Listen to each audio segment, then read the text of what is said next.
Hello, hello. Welcome back to the channel. Or probably welcome to the channel because I probably only got like 3 or 4, people that actually return to my channel.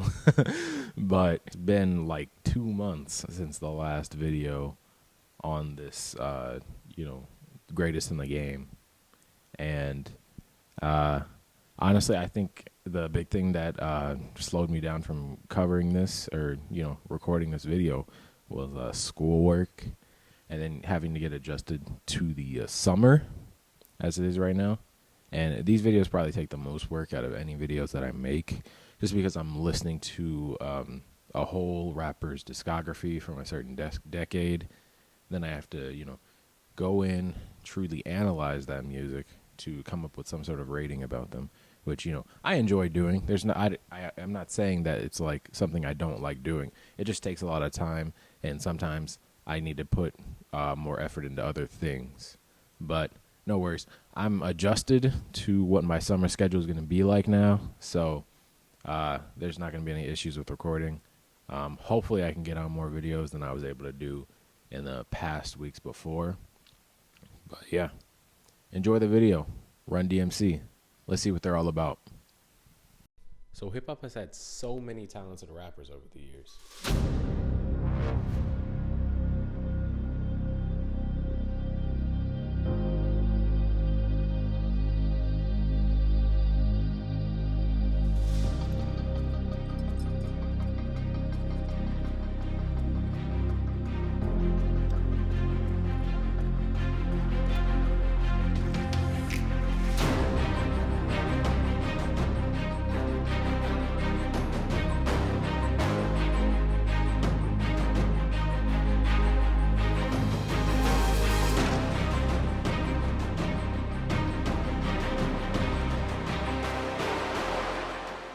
But which of them stands above the rest as greatest of all time?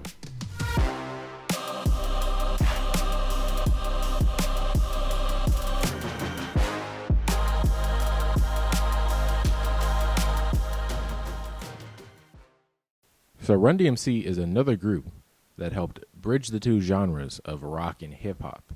They basically opened both genres to each side and allowed for both of them to gain more popularity.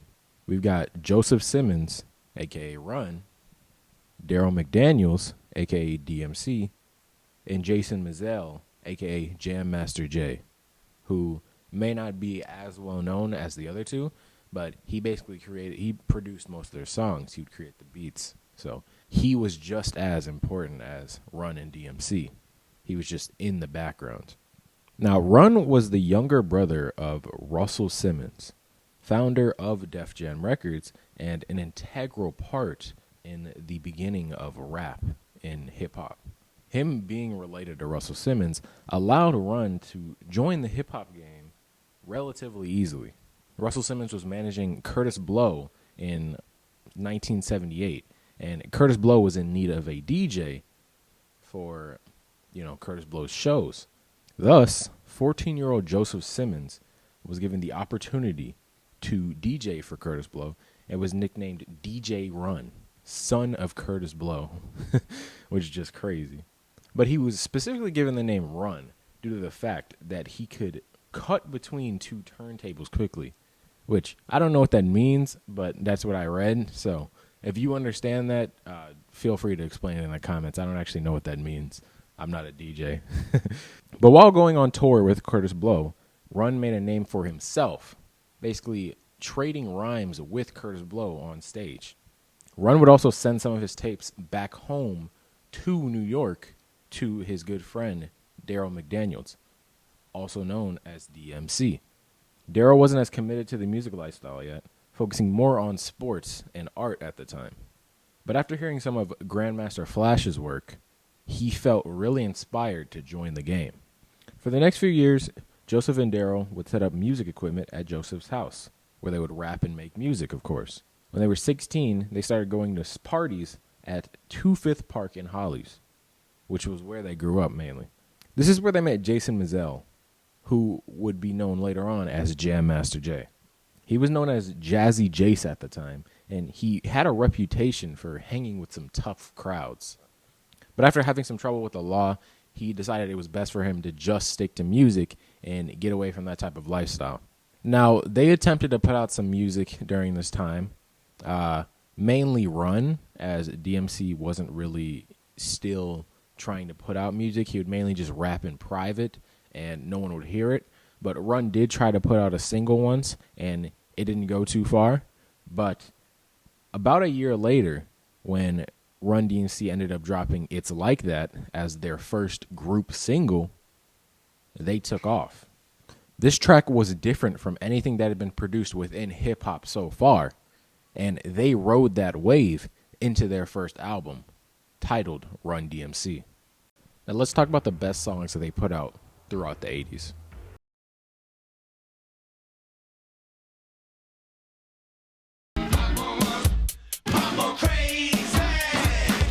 At number 10, I've got Papa Crazy, where Run DMC talk about how crazy their fathers were. Run talks about how his dad was hanging on yachts and eating expensive food. The kicker was that his dad was probably in some sort of criminal organization, because he says at the end of the verse that the last person to ask how his dad got his money ended up getting killed. So obviously there's some shady stuff there. DMC talks about how his dad had actually left his family when he was about 3, and that he didn't realize until later that his dad drank a lot, had ended up getting in debt with some very shady people, and he ended up getting killed for how much debt he got put in. And that's crazy to think they're rapping about this over the beat that you heard me play at the start of this section. Like, it's insane how they sometimes just seem to rap about the darkest stuff over a really upbeat sound. But yeah, as dark as all that sounds, this song has a really upbeat instrumental, and they have a really catchy hook on this song, so it has to be considered one of their best songs. You know I'm proud to be black, y'all, and that's a fact, y'all. And if you try to take what's mine, I take it back, y'all. Now this is a song where Run DMC just flow really nice and bring swag that I haven't really felt with any of the other rappers that we've covered. They also bring up historical figures like George Washington Carver and Harriet Tubman and many other black historical figures to explain why they are proud to be black. And the hook is just so catchy as well. It's just a really nice song.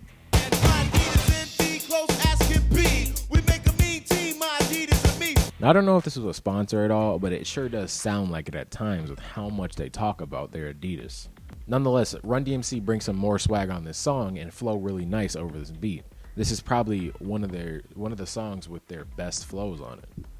It wasn't me, she was foolish. She knew what she was doing when she told me how to walk this way. She told me to walk this way. While this song doesn't necessarily vibe with me the most, I do believe this belongs in their top 10 best songs, simply because it overtook Aerosmith's original version of the song. And this is considered one of the most well-known songs in hip-hop. And I mean, that's true because I knew this song since I was maybe 8. It kind of always stuck in my mind, but I didn't know whose song it was. So hearing it while listening to Run DMC kind of brought back some memories of mine. You talk too much. You never shut up. I said you talk too much. Oh boy, you never shut up. Run DMC dissed media outlets on here and called them instigators who were always causing drama. They even name dropped people like Barbara Walters and Howard Cosell, which at least they're not sneak dissing or anything. They know who they're talking to. This song also has a great instrumental and has some funny punchlines on there. But it's like that, and that's the way it is. Run DMC's original single. Run DMC talk about how even though we have a bunch of struggles in our lives, we can't use these issues as a reason to give up on life. They bring up things like being underpaid at a job, bills rising, and mistakes being made in the past. Normal stuff that everyone goes through. In the end, they're saying that you need to learn from your mistakes and work to be better in the future, which is a great message. Also, the hook is just really catchy. Now I walked on ice, it never fell. I spent my time in a plush hotel. Run DMC flow very nicely on a very rock-based instrumental and talk about why they believe that they are the kings of rock. There's nothing special in the song besides their normal punchlines, but they just sound so good on this beat that it deserves to be one of their best songs. Who's Not only does this song bring so much energy with it, but Run DMC also presents a brand new sound to this record. They also rap in a completely different rhyme scheme than ever before, which is very much appreciated, and I think it elevates the song to another level.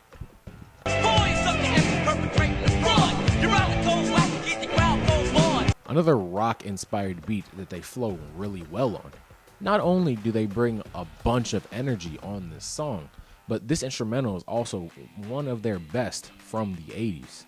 There's nothing crazy about their content, as they're just talking about how they're on the rise in hip-hop, but their energy makes you want to feel what they're saying so much. It leaves you wanting to cheer them on as they go on to future endeavors. It's tricky to rock around, that's right, on time is tricky. It's tricky. This is such a catchy song that it's almost impossible for you to not want to keep on rapping with them as they go along. To add to that, Run and DMC bounce off of each other perfectly and deliver some great lines. In simple terms, they are talking about the somewhat bad experiences that they've had while being famous, but the energy that they bring on this song makes it seem like they don't even regret having these bad experiences, because in a certain fashion, they were good experiences to them. Also, this is just another great rock beat. Rock beats seem to be the best types of beats that Jam Master Jay puts together.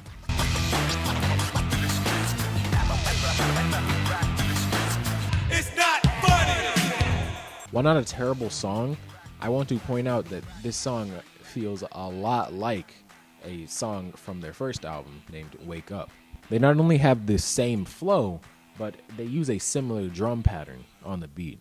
In Wake Up, they have a deep voice repeat the words wake up and get up. Wake up. On this song, they have a deep voice repeat the words ha ha, very funny. Once again, this song isn't terrible, but I think it's worth pointing out that this song just feels a lot like a copy and paste of that first song. Unconceivable, unbelievable, grammar like a hammer, information receivable. Now, once again, this is not a terrible song, but Run forgot to put content into what he was rhyming. He makes about 3 or 4 rhymes in each bar, but there's no substance to what he is saying. This song was in the titled album's Tougher Than Leather, of course, and this is where they started experimenting with their rhyme schemes, but right here, Run just sounds like he's a lyrical miracle rapper. And it honestly, considering he has 2 verses on this song, it's hard to listen to this song because I can't sit and listen to these verses and think they're good at all. DMC sounds fine on this record, but Run needed to slow down a little bit and think more about his rhymes.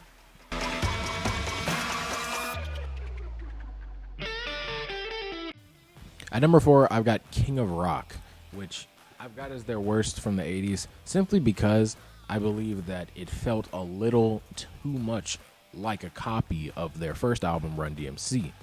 And, that's not very creative if you're just copying another album. Usually artists like to experiment with their next projects. When you're not experimenting, you're going to get penalized for that. At number 3, I've got Tougher Than Leather, which I do appreciate the experimentation that they did on this album. They changed up their rhyme schemes, they changed up their sound, and I appreciate all that. But the fact that half of the time they were just rapping like they were a lyrical miracle kind of sours the experimentation that they were trying to do on this record. Nonetheless, I do enjoy this album. At number 2, I've got Run DMC, which is their first album.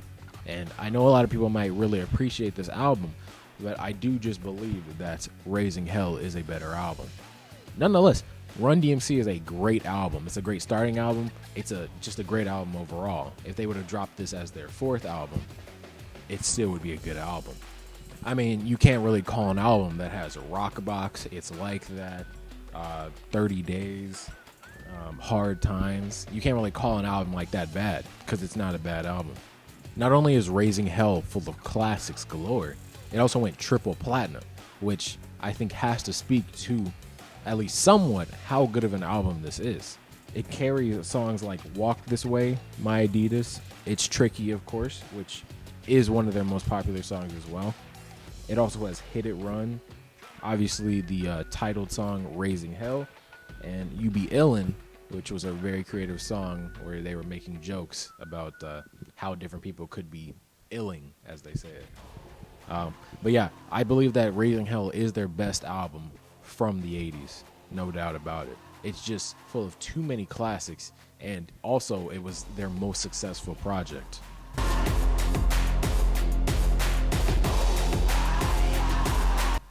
Now their flow is so hard to grade, honestly, because at the start of their music, their flow was really slow and really basic, right? But as they dropped more music, they added more to it as they went along. Nonetheless, they can't be graded so highly, considering that with their improvement in their flow came the lyrical miracle type of rap that was prevalent in Tougher Than Leather. I think I'm going to give them a 6 out of 10 for flow.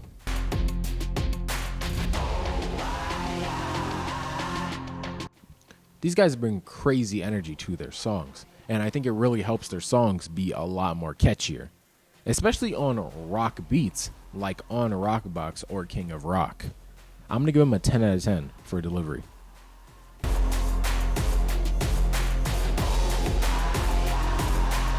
There's not really many times where Run DMC would change their style, especially in their older music, and it didn't really feel like they got outside of their box until Tougher Than Leather. To add to that, as I stated earlier, there were songs on these older albums that sounded really similar, which I think really hurts their versatility factor. So I'm going to give them a 6 out of 10.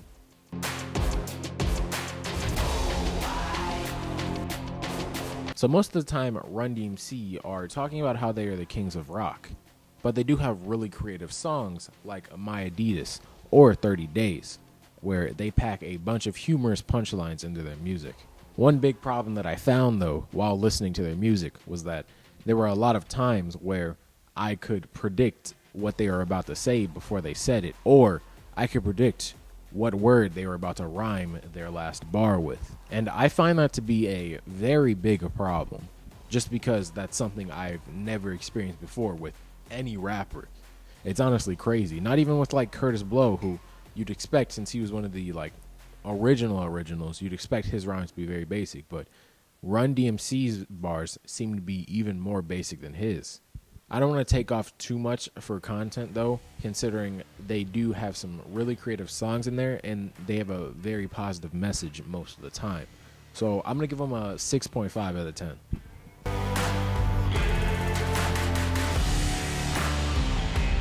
Run DMC has a bunch of instrumentals that are just so great. I'm just going to name off a few just to explain, or just to show how great their beats really are. You got, first of all, Rockbox. You got Daryl and Joe, You Talk Too Much, Walk This Way, of course, Raising Hell, Run's House, and Mary Mary, which all these beats are amazing, and that's not even all of them that are, I believe, are great. So, I mean, they've got some great production. I'm going to give them a 9 out of 10.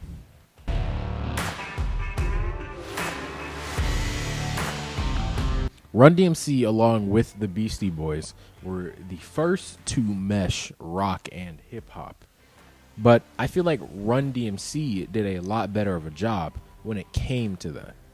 In the 80s, at least, they used a lot more rock-style beats in their songs. And in my personal opinion, those songs also sounded better than the rock-style songs that the Beastie Boys would put out. To add to that, their first single, It's Like That, was considered different from anything that was in hip-hop at the time. So that also adds a few points to their originality as well. So I'm going to give them a 10 out of 10 for originality.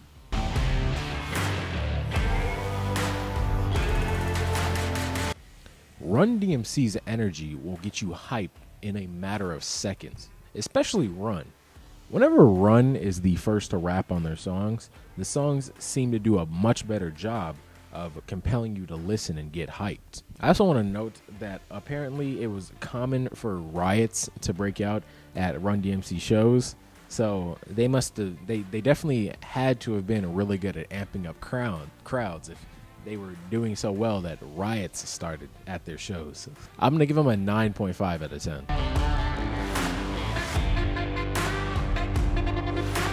10. Their first album, Run DMC, went gold. King of Rock went platinum. Raising Hell went triple platinum. And Tougher Than Leather also went platinum. It's safe to say that from a popularity perspective, they were really liked. They also had rappers like Ice Cube saying that they were obsessed with them growing up. And that makes sense. I mean, these guys stepped into the game with a swagger different from anything that anyone else had at the time. So I'm sure that a lot of rappers, when they were growing up, looked at Run DMC and felt inspired to be like them. So I'm going to give them a 9 out of 10 for reputation. I do believe that they were really well respected within the game, but I couldn't find much besides what Ice Cube said when it comes to how other rappers felt about Run DMC.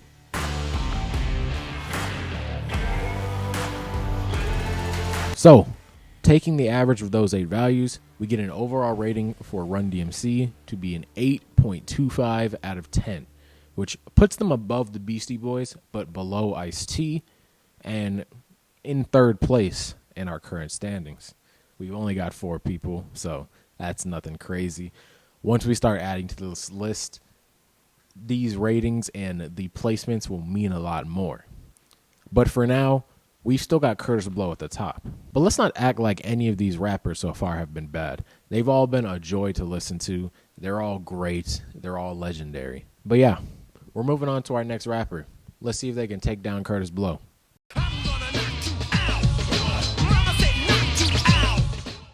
Stay tuned for LL Cool J next. The series is back on track, so it'll be out soon, all right? No worries there. But yeah, sub for more. Check out my other channel in the description if you're into any gaming videos. Right now I'm playing Elden Ring, trying to prepare for that DLC dropping soon. But yeah, sub if you like the content that you're watching. Thanks for watching.